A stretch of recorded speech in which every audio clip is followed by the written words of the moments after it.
Shells were coming in so fast that the ambulances couldn't reach the front line. So a black quartermaster unit did it themselves, using their trucks to bring back the dead and the wounded, and according to a witness, with shells passing clean through their windshields. However, the quartermasters were never intended as frontline troops. They were supposed to drive supplies. The man who told this story was technician Fifth Grade Paul Holbrook, a soldier attached to the 117th Quartermaster Battalion, a segregated unit that served in the Quartermaster Corps. They have one of the most important and overlooked roles in the American military, keeping the front line supplied with ammunition, food, fuel, and equipment, sometimes under fire. We know this story because Holbrook, after being mustered out of service at Fort Sheridan, Illinois, in June 1945, told it to the press, and without that article, his name and his unit's actions would exist nowhere in the public record most people ever see. Holbrook was inducted in 1941.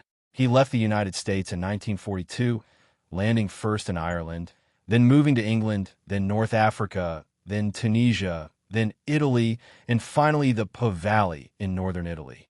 He served for a long time and across several countries. In Tunesia, during one engagement, he and his unit were caught up in the struggle. Supply convoys could not reach the front.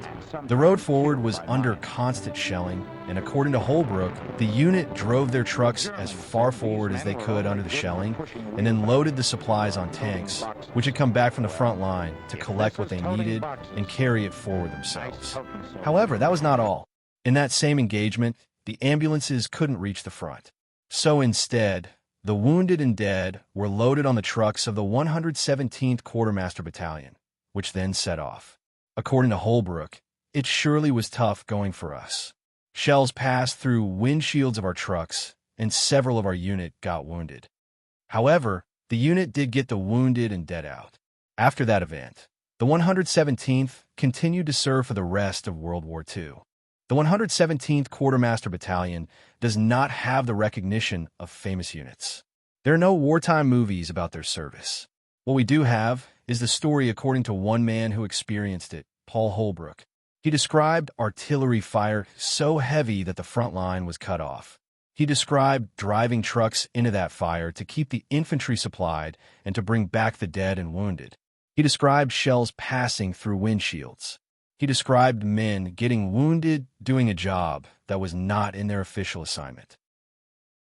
After the war, Holbrook went on to work for Chevrolet. That last detail matters.